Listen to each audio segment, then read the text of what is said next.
Damage on Kainantu to Yonki Road expected to cost 5 million Kina in repairs. The death toll in Fiji rises to 10 with 7 missing at sea. 2 suspects in the Nadzab airport robbery arrested. This is National EMTV News with Meriba Tulo. Good evening and thank you for joining us for Monday's news. Works engineers have estimated that the road damage between Kainantu and Yonki could cost up to 5 million Kina for repairs. On Wednesday, the road section collapsed after continuous heavy rain. The damage had driven up the damage bill for the Eastern Highlands province. This is a section of the Highlands Highway that needs a lot of work. 2/3 of the road collapsed on Wednesday night after torrential rain. Since Thursday, heavy vehicles carrying cargo to the Highlands provinces have not been able to travel. Works engineers haven't put an exact figure on the cost of repairs, but indicate that the government could spend up to 5 million Kina to rebuild the foundations of this road section. We might think of building basket and then bringing the existing road back to its shape.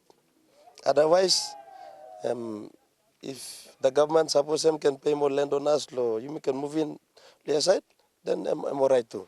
In 3 districts of the Eastern Highlands, there is widespread damage to infrastructure. The cost of repairs could reach up to 15 million Kina. This road is a lifeline for people of Papua New Guinea. The government too lotintin blogan have clear how much population is a benefit through this road. Much of the focus has been on how the damage to the Bena Bridge and the Kainantu Yonki section is affecting travellers and the economy. But the problem is bigger. Villagers who suffered from an 8-month drought were struck last week with heavy rains and floods that destroyed their food gardens. It is estimated that close to 25,000 people are cut off from government services after smaller bridges and feeder roads were destroyed last week. For now, companies who supply the highlands are working around the obstacles. A crew of a stranded tanker carrying fuel connected a hose to another on the other end of the damaged road section to transfer fuel.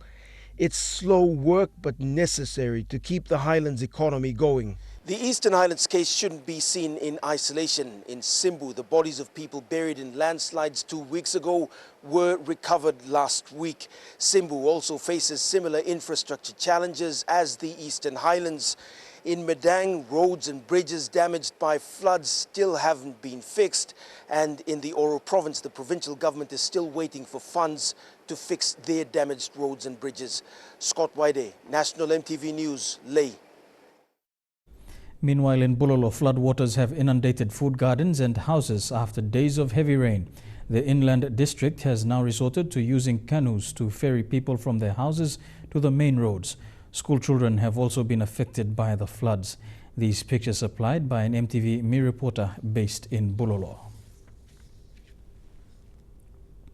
Fiji has been left in a state of shock after one of the most powerful storms recorded in the southern hemisphere swept through the island nation, killing 10 and transforming the place into a devastating mess. Villages were flattened, communication and vital services cut off, and local authorities now fear widespread flash flooding and coastal inundation as storm surges are expected to push the sea inland several hundred meters. Aid agencies warned of a widespread health crisis, particularly in low-lying areas of the country where thousands of people live in tin shacks after crops were wiped out and freshwater supplies blocked or disrupted. Schools have been closed and many people remain hunkered down in hundreds of evacuation centers across the country, while emergency crews clear roads and restore power. Now that tropical cyclone Winston has passed, authorities, with the help of the police and army, are left with the arduous task of cleaning up and damage assessment. Homes have been destroyed, many low-lying areas have flooded, and many people have been left stunned and confused about what to do. A curfew in place for more than 36 hours has been lifted, allowing the Fijian military to ramp up efforts to reach the more remote islands.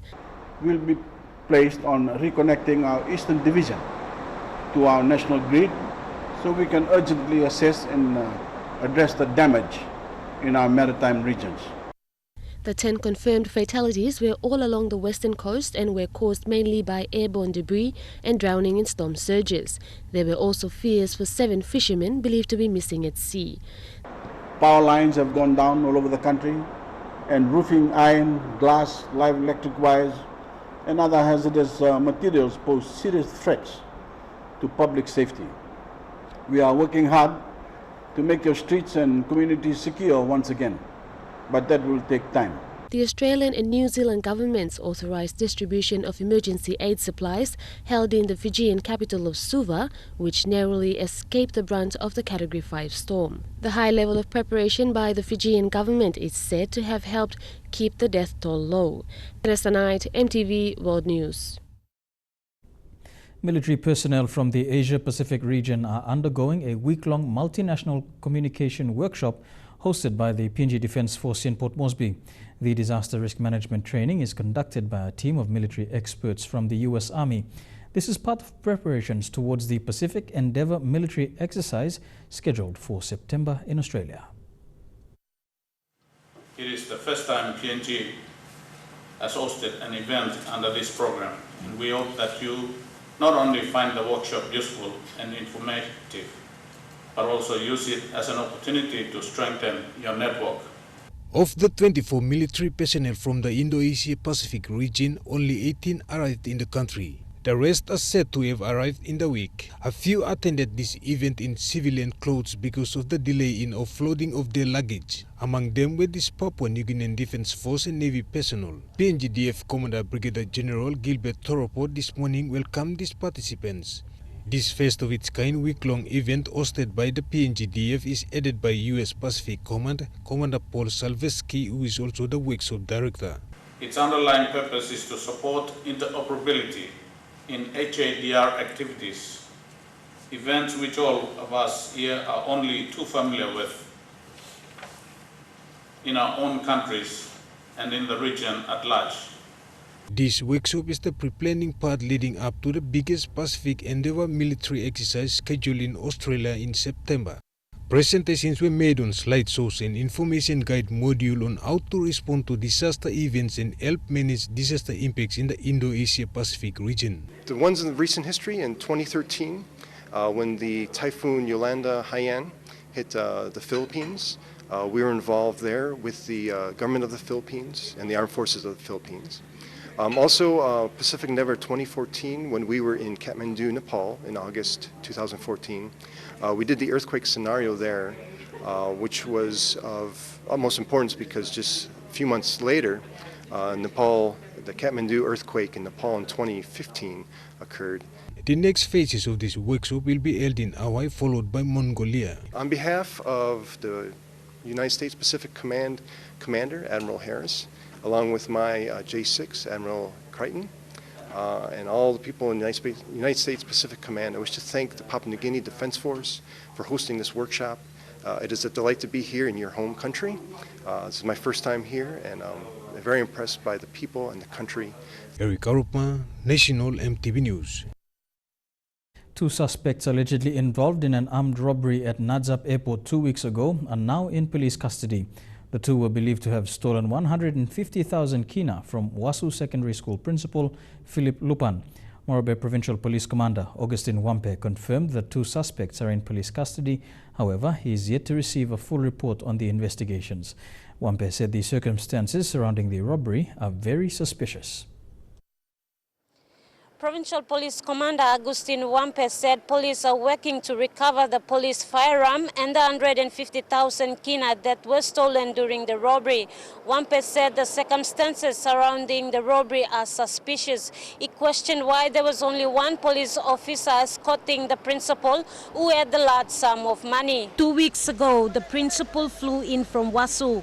He was escorted by 1 police officer who was carrying a firearm. From reports, the suspects held up the policeman, took the firearm from him and took off with the money. Policeman was also held up The police firearm was also taken. The suspects used a white Nissan to escape. They drove to Tanam, about 2 kilometers from their airport, and left the vehicle and fled on foot. Police chased them but were not able to stop them. Police believe this was a well-planned robbery and that the criminals knew the movements of the principal. Mata Luis, National EMTV News, Ley. An update on a story from last week. A man believed to be the prime suspect in the brutal murder of a mother of 4 in Ley has been found dead along the Bosu River. A group of local boys who were traveling downriver on rubber tubes discovered the body of the man near the river and alerted police.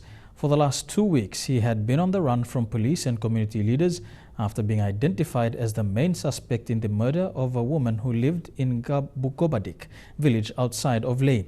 A post-mortem was conducted today to determine the cause of death. National EMTV News continues after the break. Stay with us.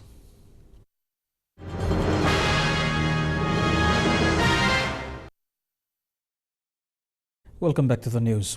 Investigations into identifying police officers allegedly involved in the Hanwabada killings last January are continuing.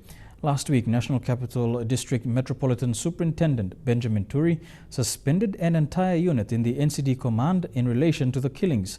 A senior policewoman is among those who were suspended for 21 days. Meanwhile, 2 men were apprehended as suspects in the hand grenade detonation incident at the Met Soup's house last Friday. No charges were laid against them as yet, but due to the seriousness of the case, police have refused to reveal where both men are being remanded. A man from Yanguru in East Sepik Province, Jason Kuama, is out on 1,000 Kina bail after he was charged for 2 counts of false pretense and stealing. Waiganika Middle Court Senior Magistrate Cosmas Bidar granted bail on conditions that Kuama must remain in Port Moresby and report to the court. Kuama was alleged to have stolen over 60,000 Kina. Kuama was working as an editorial artist at a media company in Port Moresby when he allegedly stole the money. On March 2014, Kuama got a check valued 60,500 Kina belonging to Payo Bale and deposited it into the bank account of a construction company. The construction company is owned by a man from Central Province. The court heard that the company owner may have had some deals with Kuama that he gave Kuama his account number. Because of the act, Kuama was charged for false pretense.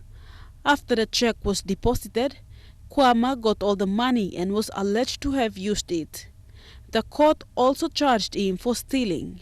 However, he was granted bail under conditions that he remains in POM, he must not interfere with the course of justice, and must attend his court case. He will appear for mention on March 22nd. Vasinata Yama, National EMTV News. Lack of evidence has led to another case being struck out at the Waigani Committal Court. Senior Magistrate Cosmas Bidar struck out the case against Jacob Null. Null was charged for demanding payment of 1,000 Kina from a female. The court heard that Null also threatened the woman, saying he would upload images of her of a pornographic nature if she refused to give him money. Magistrate Bidar struck out the case on the grounds that there were no instructions given by the arresting officer.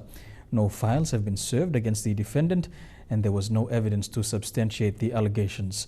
Null was also granted a bail refund. A Chinese man has pleaded guilty before the Waigani Committal Court for being in possession of sea cucumbers. Under the National Fisheries Amended Act, the harvesting, selling or exporting of biche de mer in Papua New Guinea is prohibited. Zhou Qingjong from Zhejiang Province, mainland China, admitted he has been in possession of the biche de mer since January the 27th. The court heard that Zhou Qingjong was in possession of sea cucumbers amongst other marine creatures on a flight to Hong Kong last month after airport guards discovered them in Qingjong's bag at the Jackson's International Airport. They alerted the Customs and Immigration offices, but they were late to apprehend the defendant.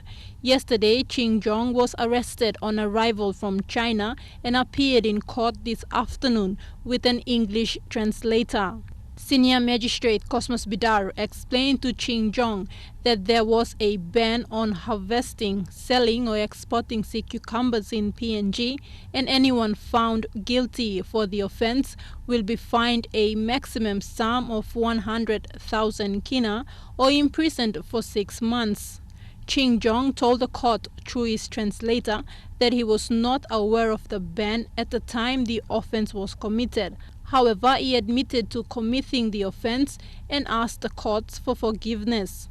After listening to Ching Jong's submissions, Bidar ordered him to pay 5,000 Kina within 14 days on the grounds that he was not aware of the ban, did not fully understand the English language, and admitted to the offence, or he will be jailed for 6 months. If he fails to pay the 5,000 Kina, he will be jailed for the next 6 months. Thekla Gunga, National MTV News. Port Moresby police have refused bail on a former senior policeman who was allegedly involved in the discharging of a firearm at a police barracks in 2014. Senior Sergeant Philip Pokop was arrested over the weekend and charged on 3 counts of attempted murder, perverting the course of justice, and threatening. Pokop was accused of leading a group of armed policemen who went to the home of a detective attached to the National Fraud and Anti-Corruption Squad and threatened to kill him. It was further alleged that Pokop fired the gun, but the bullet missed the detective. Acting Assistant Commissioner of Crimes Victor Osuve confirmed the arrest and said Pokop is now in police custody. The Dalam and the Umun warring villages, whose rivalry has seen more than 10 people, including children, brutally murdered in cold blood last year, have finally reconciled. The clashes trace back to sorcery and cult activities practiced in these areas. Rachel Shise reports from Medang. The reconciliation ceremony initiated by the Lutheran Church was witnessed by representatives of the Medang provincial government, the correctional service, the officer in charge of criminal investigations, Inspector Stephen Yalamu, on behalf of the provincial police commander, the Dalam and Umun village leaders themselves, and the Medang Open member, Nixon Duban. The dignitaries signed a memorandum of agreement as part of the formal process of the peace ceremony. That's why I'm covenant you work him now, I'm contract you work him now. Now God is looking you, ground is looking you. You bring him in there, can put him low hand, play your time, you put him this like in back. By you yet, by your bomb, suppose you broke him. This peace ceremony follows the clash which started from the murder of a mother and her disabled daughter who was slashed with bush knives to death, followed by several other brutal killings.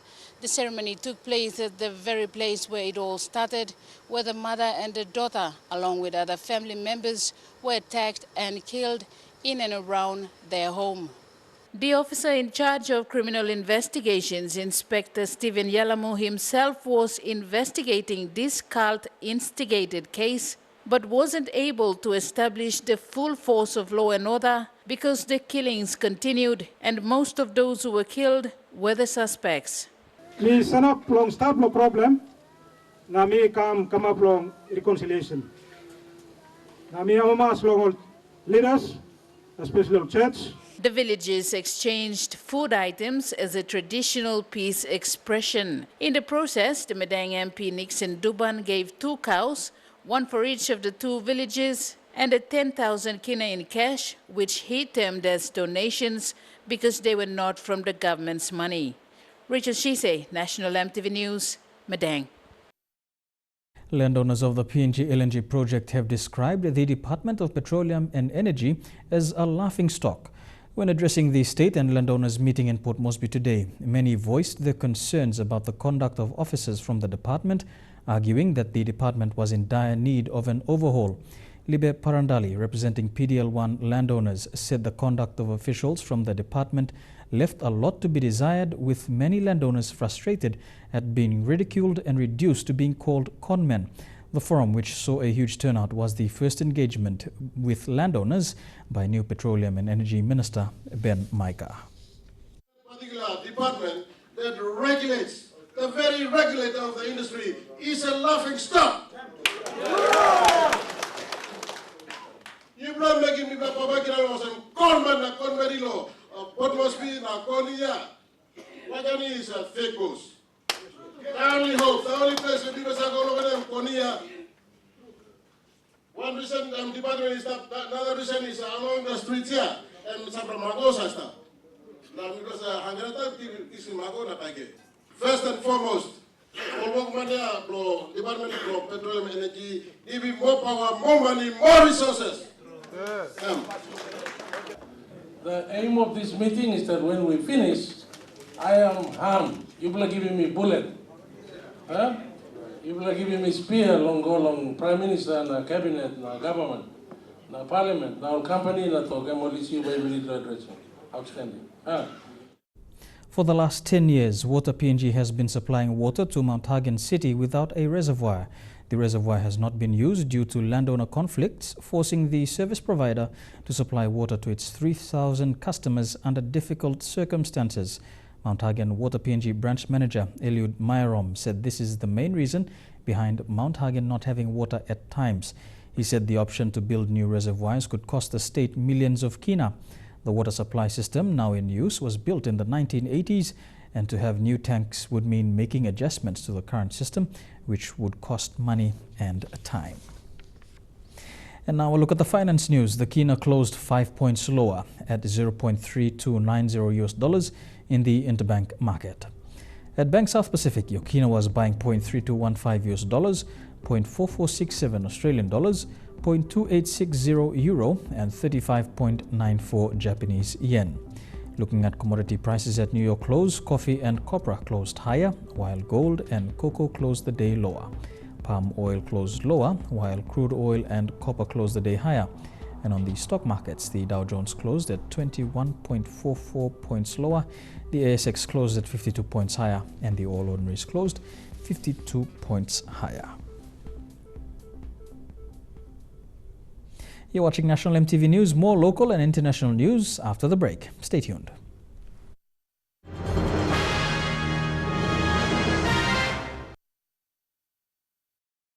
Welcome back to National EMTV News. Homebrew production and sales is still an existing problem that has been a factor contributing to rape, murder and ethnic clashes, despite the social havoc that has happened over the last 10 years. Amongst young men, an increasing number of women are being arrested for producing and selling the illegal alcohol. Bethany Harriman with this report. Homebrew production has its peak periods. When there is a liquor ban, people produce, sell and drink. When there is no ban, the production and consumption is concentrated in youths as young as 12 years old. On Friday, a mother of two was caught by Lake Police producing and selling steam at Kamkumung. She told police she did it for money, to pay for school fees and food. She and her husband don't have jobs. The mothers and the young girls are threat to the homebrew, especially the Payawara also. Deputy Leader of the Opposition and Bulolo MP Sam Basil, who also has similar problems in his district, says it's a task that should be shared by national government bodies. To date now, Narcotics Board is not performing its functions, and one of its functions is to look at rehabilitation of drunkards and also to make sure that homebrew product is being minimized by working together with liquor licensing boards and provincial governments and SP Brewery for that instance. Yet, homebrew, commonly known as steam, is a contributing factor to rapes, murders and clashes. The issue is alarming.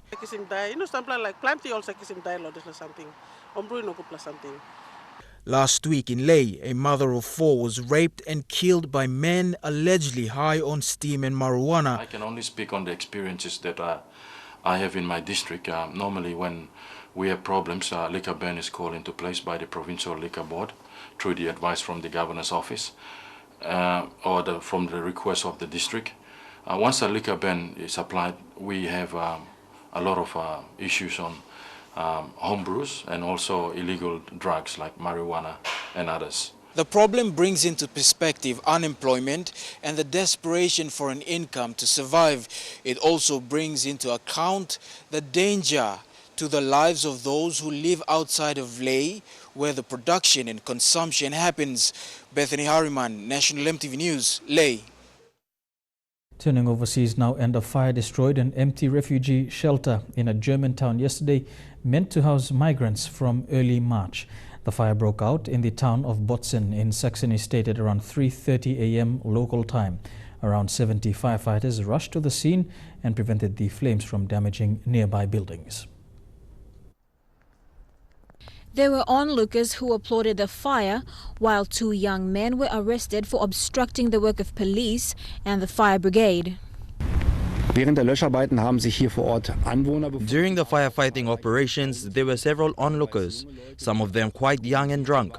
They shouted at police and firefighters, and some seemed to be quite happy that the building was on fire and would not house refugees anytime soon. Police ordered them to leave, and most of them did so. 3 men aged between 19 and 20 needed a more robust treatment, leading to the arrest of 2 20-year-olds from Bautzen because they repeatedly obstructed police work. The 19-year-old later decided to voluntarily leave the area. On the contrary, some residents were shocked by the incident, even more at the aggression and brutality coming from some of the onlookers. One Botzen resident said the response and atmosphere against asylum seekers was absolutely appalling, adding that there was no will whatsoever to learn about what it means to be foreign or what foreigners have to offer, and that there is a need for people to get some sort of exchange. I do ask myself, where does all this fear come from? I think it is worth it to try to understand, because we will not get around it. I do not want to totally condemn this. This is a symbol that shows us that there is a huge problem, and we need to address that. Everyone. We need to exchange our opinions.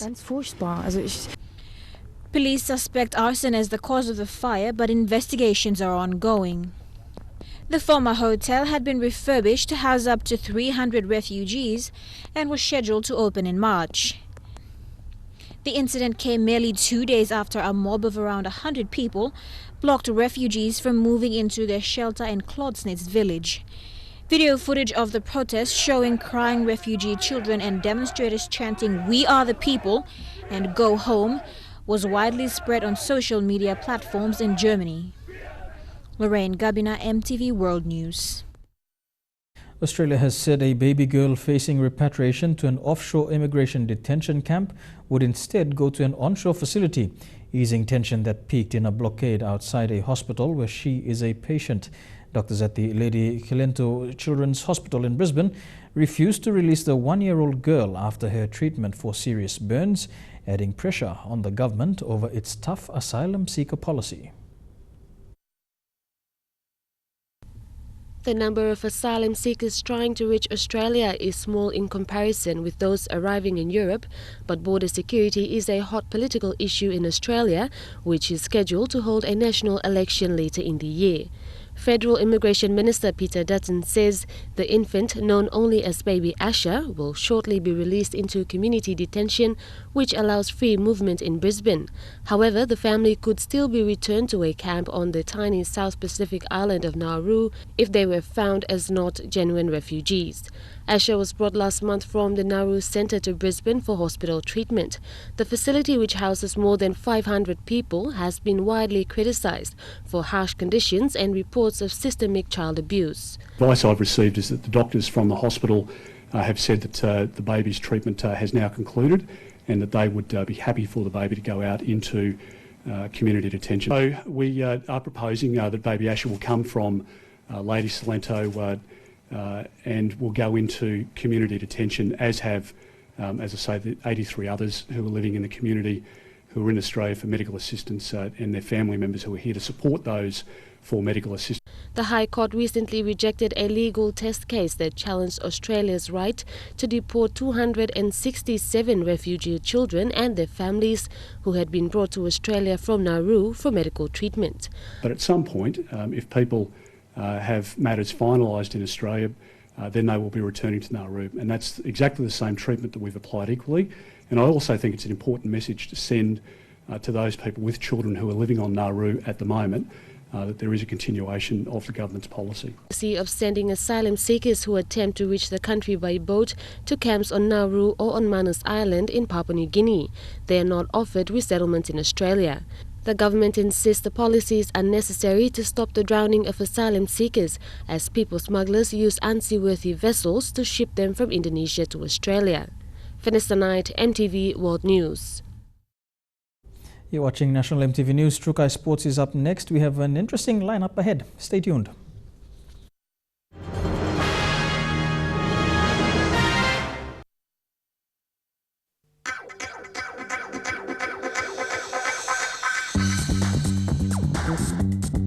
Trukai Sports.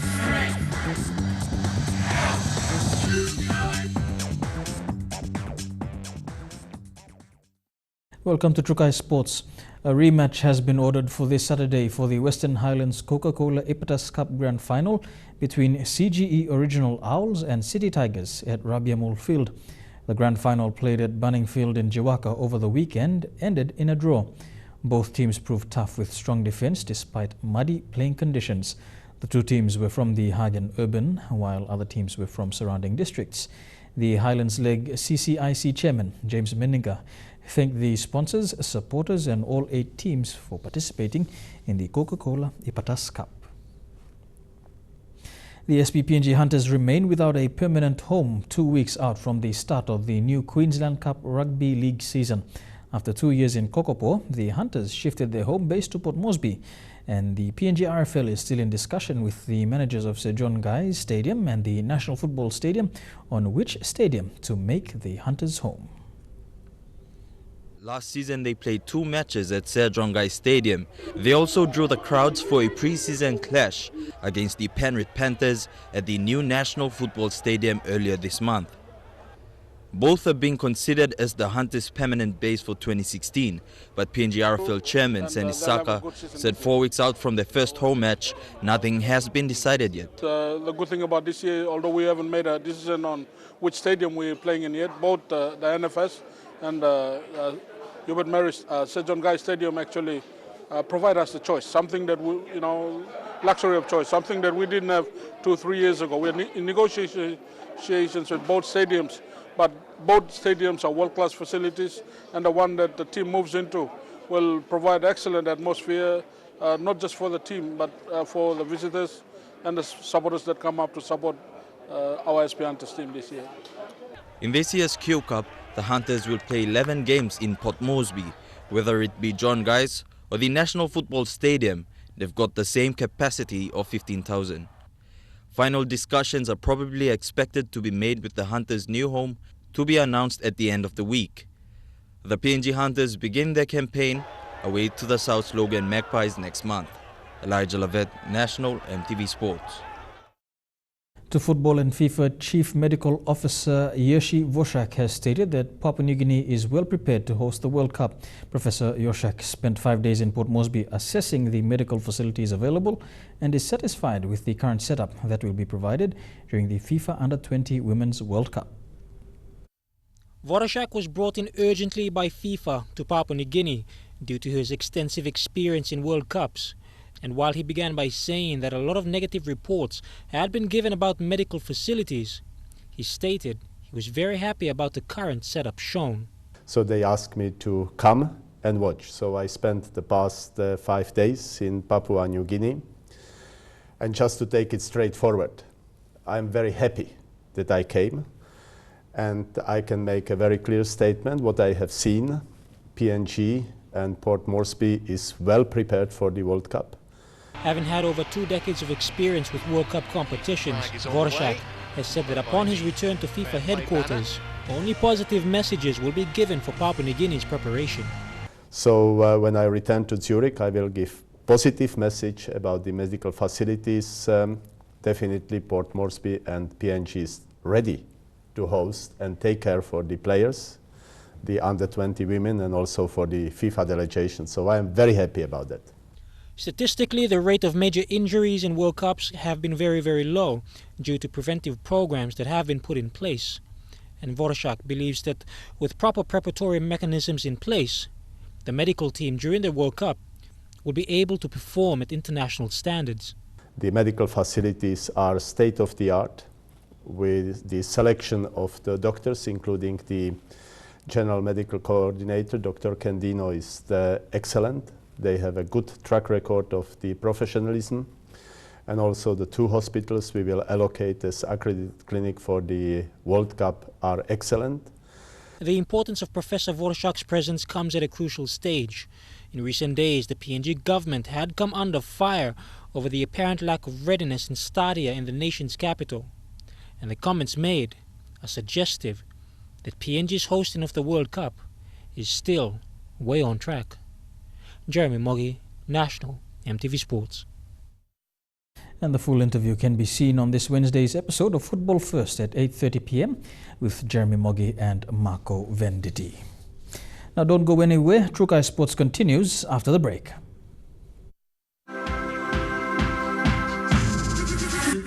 Trukai Sports. Welcome back to Trukai Sports.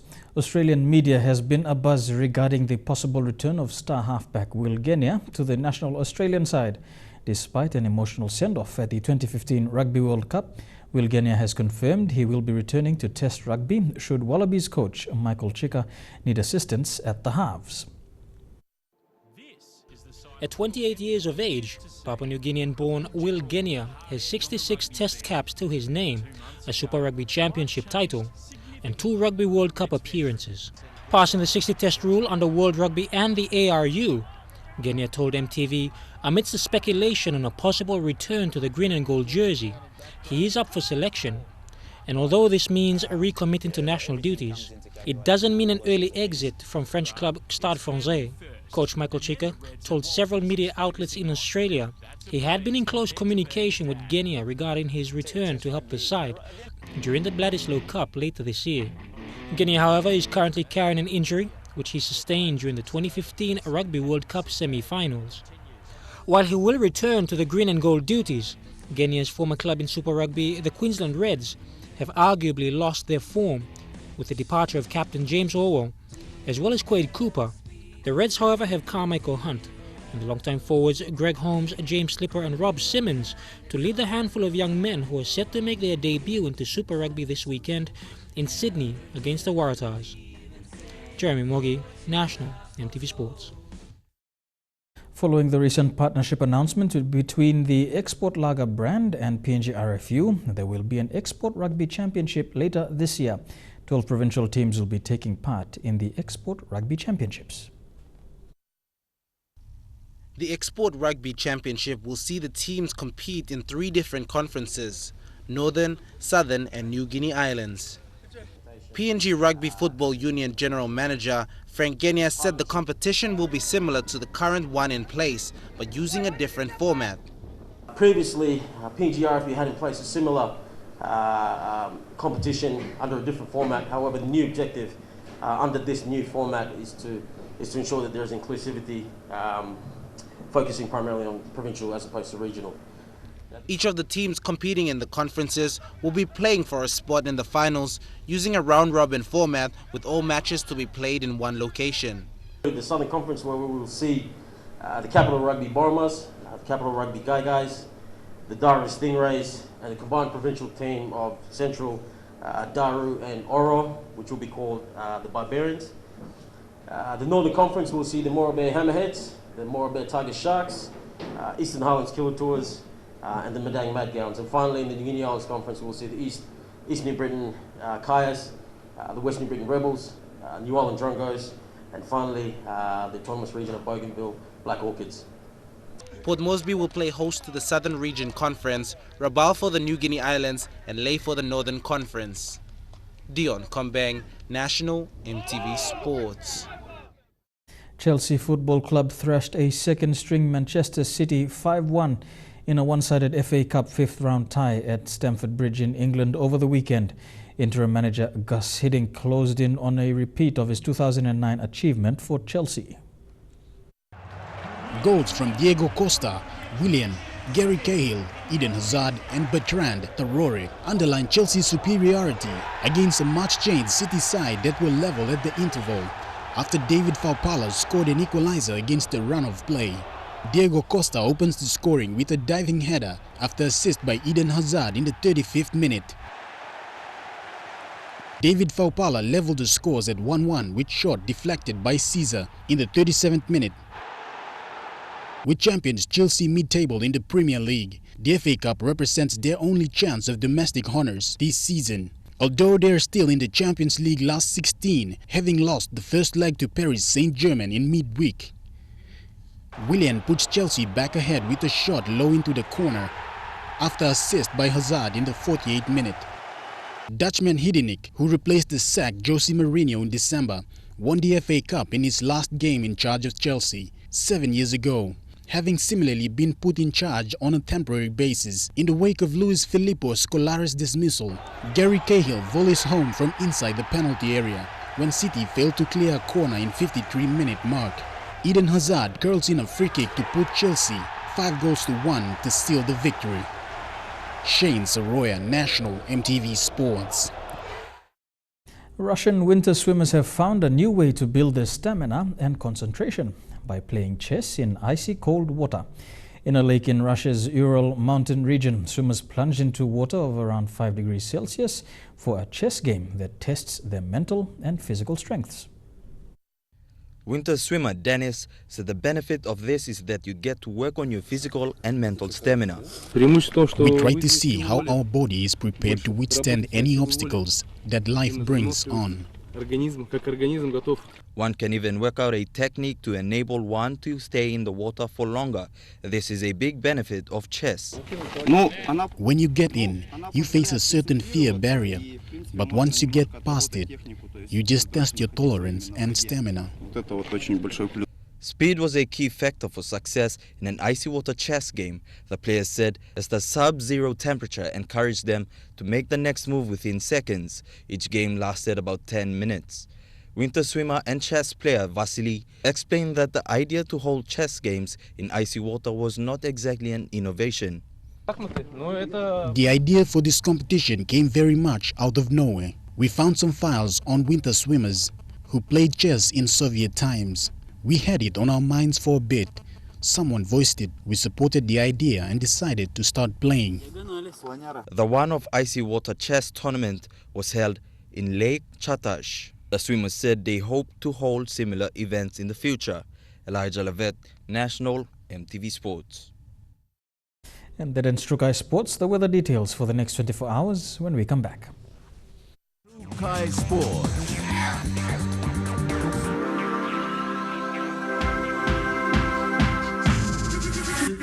Trukai Sports.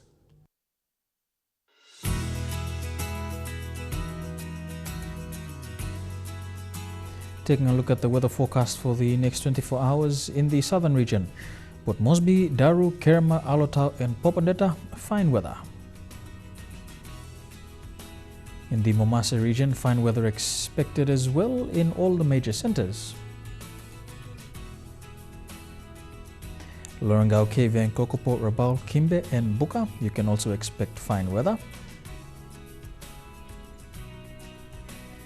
And in the Highlands region, Mount Hagen, Goroka, Kundiawa, Mendi and Wabeg, fine weather apart from morning fog.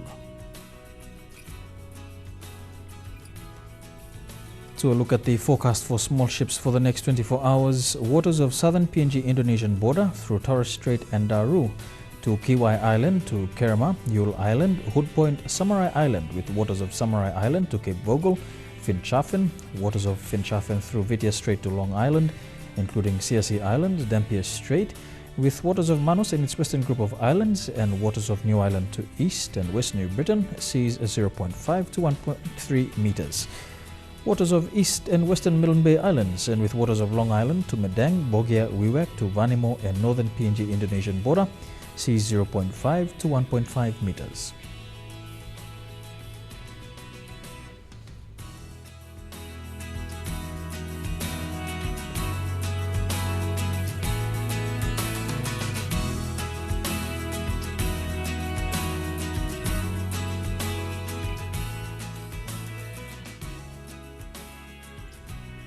And a look at the ocean forecast for PNG areas. In the Coral Sea, seas slight with southwesterly winds at 10 to 15 knots with gusts Solomon Sea, seas slight with northwest to southwesterly winds at 10 to 15 knots with gusts.